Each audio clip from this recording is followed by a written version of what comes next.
Welcome back to the Deep Dive. We're here to cut through the noise, get straight to the core insights. That's the goal.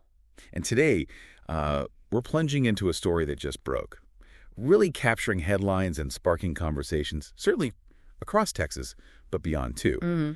We're talking about the unexpected divorce filing of a very prominent political couple, Texas Attorney General Ken Paxton and his wife, State Senator Angela Paxton. Yeah, it's definitely a saga. It intertwines these, deeply personal decisions with some really high-stakes politics. It shows how that public scrutiny can just collide with private lives. Absolutely. We're going to try and unpack it all for you, give you a clear map through this, well, pretty intricate situation. Right. For this deep dive, we've pulled from a whole stack of sources. We've got recent news reports, Austin American Statesman, Forbes, Fox News, the Texas Tribune, Politico. The key players reporting on it. Exactly.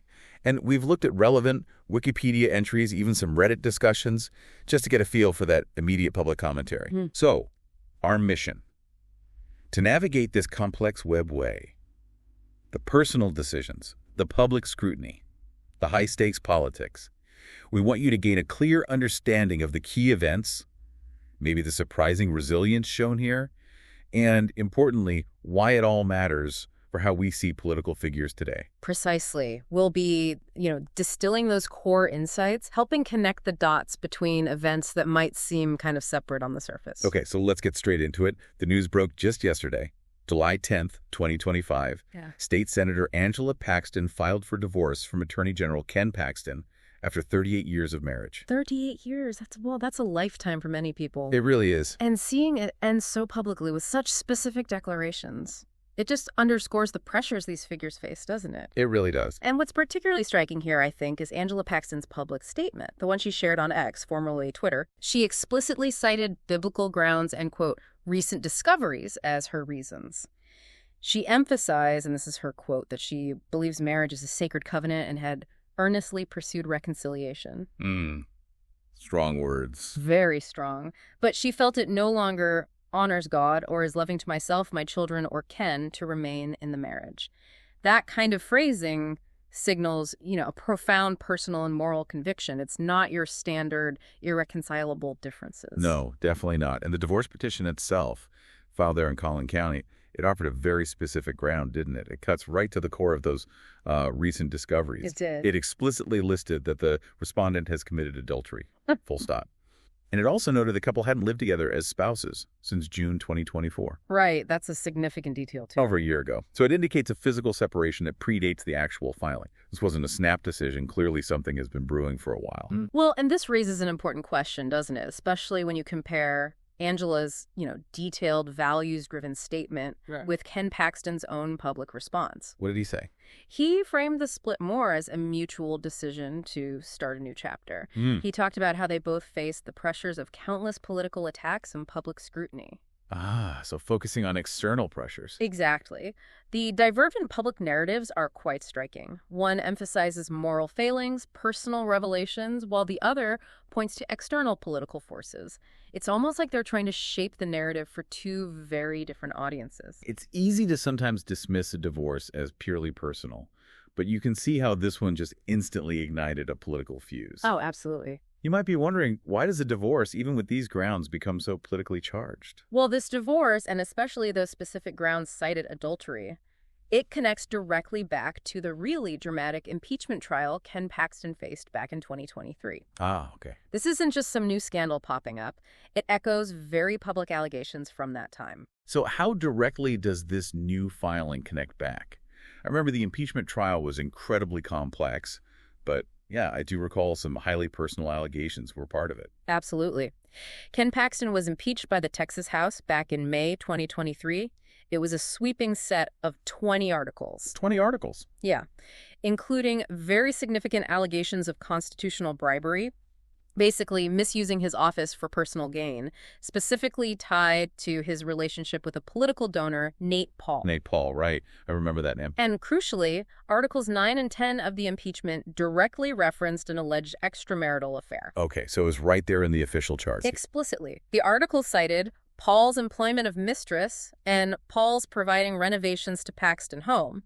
The core accusation was that Nate Paul, the donor, gave a job to a woman Paxton was allegedly having an affair with and maybe helped remodel his home, all in exchange for Paxton using his Attorney General's office to benefit Paul. Wow, so this alleged affair wasn't just like a rumor floating around. Yep. It was central, named component in the official impeachment charges. That's a huge leap from speculation to formal accusation. It really is. And didn't someone testify about it, I seem to recall? Yes, incredibly, a former top aide actually testified during the trial that Ken Paxton had confessed to having an extramarital affair. Confessed? And Angela Paxton was reportedly present during that testimony. Wow. Yet, during the trial itself, Ken Paxton denied the affair under oath. The layers here are just intense. Intense is the word. And if we connect this to the bigger picture, Angela Paxton, remember, she's a state senator herself. Right. She was physically present throughout the entire impeachment trial, sitting right there in the Senate gallery, watching it all unfold. But you couldn't vote, right? Conflict of interest. Exactly. The Texas Senate barred her from voting or even participating in the private deliberations because of the obvious conflict of interest. So she was there, an observer, as these deeply personal and public accusations were laid bare. But despite all that public revelation back then, the divorce filing only came nearly 2 years later. Yeah, that timing is interesting. And now it cites recent discoveries and biblical grounds. It suggests that while the allegations were public back then, maybe something more recent, or perhaps personally undeniable, finally prompted this decision now. From your perspective, what really stands out about this, deeply private matter being aired so publicly during a state trial? And how might that initial public airing now factor into the politics given this divorce filing? It's such a stark collision of public and private. It really is. And that collision is central to understanding Ken Paxton's career. Because the impeachment trial, dramatic as it was, wasn't his first big legal fight, was it? Not even close. He's had this career almost constantly shadowed by legal challenges, yet somehow he keeps winning elections. It's a remarkable pattern of political survival. It's truly unprecedented, I think. Beyond the impeachment, which, remember, ended with his acquittal on all 16 articles the Senate actually voted on. Right. Acquitted and reinstated. Acquitted. Immediately reinstated to office in September 2023. But beyond that, he's weathered a series of really significant legal storms that probably would have ended many other political careers. Like what? Remind us. Well, you had the felony securities fraud charges. Those dated all the way back to 2015. Right. That went on forever. Forever. They were finally dropped just last year, 2024, after he agreed to things like community service, ethics courses, paying restitution, a related SEC lawsuit that was dismissed years earlier. Okay. Then, more recently, April 2025, there was that federal criminal investigation into corruption allegations from 2020. Many people thought that was the most serious threat he faced. Yeah. But it was also effectively ended when the Justice Department just declined to prosecute. Oh. And even a State Bar of Texas lawsuit, this one alleging professional misconduct for his efforts trying to overturn the 2020 election results that got tossed out in January 2025. So it's been an almost uninterrupted streak of legal victories or perhaps non-defeats. Exactly. It's defied conventional political wisdom time and time again. So he's got this streak of legal successes, which is just incredibly rare for someone facing such a constant barrage. What does this string of victories actually mean for his political standing? Yeah. Especially as people talk about him maybe a U.S. Senate run. Oh, it's been a huge boon for him politically, and you could argue personally in terms of his narrative. This series of outcomes has really burnished his reputation as a political survivor. The ultimate survivor. Right. And he keeps winning re-election 2018, 2022, despite all these scandals swirling around him. His approval rating among Republican voters is remarkably high. One poll showed it at 62% compared to, say, Senator John Cornyn's 49% among the same group. Wow. It shows a really loyal base that seems to rally around him because of these challenges, or at least in spite of them. So the attacks almost help him. It seems that way for a segment of the electorate.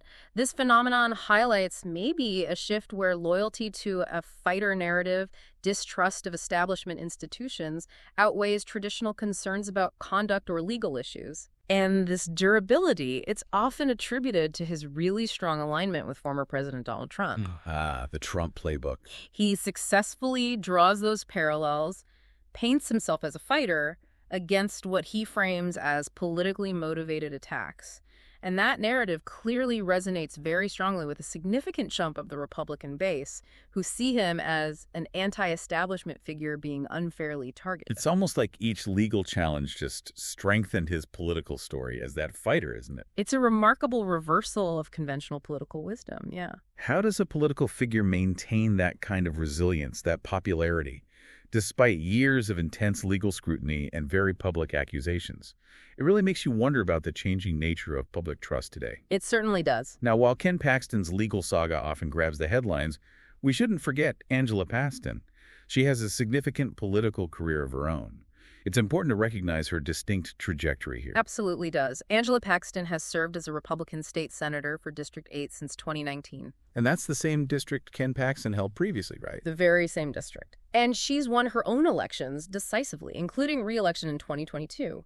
It shows she has her own political strength, her own voter appeal separate from her husband. And her legislative work. Also notable, for instance, she introduced Senate Bill 860 back in 2019. That was the bill aimed at granting her husband, the Attorney General, the power to issue exemptions from securities regulations. Oh, that sounds controversial given his case. It was. She claimed at the time it had, quote, literally nothing to do with his criminal case. Okay. What else? More recently, February 2025, she authored Senate Bill 13. That's a conservative initiative focused on moving control of school library catalogs away from librarians and towards boards of parents. Okay. And she's also currently the majority leader of the Texas Senate. That's a powerful position she took on in September 2023. It really showcases her growing influence within the state legislature. She's not just the wife. Clearly not. So then, what's the broader significance of her decision to file for divorce now? Especially using those words, biblical grounds, given their very public image as this conservative evangelical couple who even helped found a megachurch. That framing seems incredibly intentional, maybe politically loaded. I think it raises a really critical question about public perception and that intersection of faith and politics. Their joint public image, rooted so deeply in conservative values, their church involvement, it makes Angela's explicit citing of adultery particularly impactful. How so?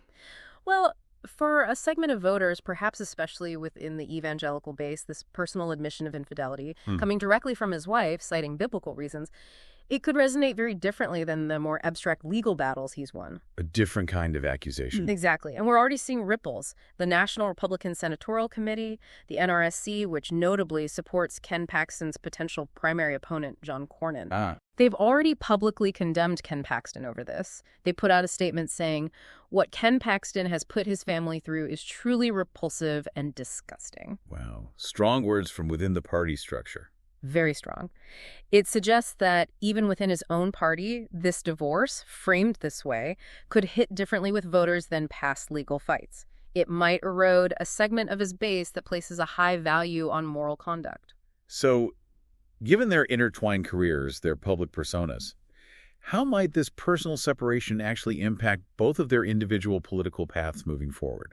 It feels like a new, unpredictable variable in an already complicated equation for both of them. That really is the key question political observers in Texas and beyond are asking right now. This doesn't feel like just a personal matter. It feels like something that could genuinely reshape the political landscape there, especially with Ken Paxton potentially eyeing higher office. And for Angela? For Angela, well, it might offer an opportunity, perhaps unintentionally, to further define her own independent political brand, separate from the constant controversies surrounding her husband. Okay, so let's recap. We've navigated the recent divorce filing of Ken and Angela Paxton. We traced its roots back to that really dramatic impeachment trial. Examined Ken Paxton's, frankly, remarkable ability to withstand numerous legal challenges throughout his career. A long history there. And we also touched upon Angela Paxton's own significant political career and how this deeply personal decision might reshape public perceptions of both of them moving forward. Yeah, this deep dive really reveals a striking dynamic, doesn't it? That intersection of deeply personal matters, public accountability, and just unwavering political survival. It really does. It underscores how individual character, or at least perceived values, continue to play a role in how the public judges political leaders, even when they're navigating this landscape of constant legal battles. So it leaves us to consider, what does this saga ultimately mean for public trust in our leaders? And maybe whether personal conduct, especially when it's framed in such explicit moral terms by a spouse, will finally prove to be the one challenge that even a political survivor like Ken Paxton can't entirely overcome. It definitely raises more questions than answers right now. It certainly does. It highlights the evolving and often really unpredictable nature of American politics today.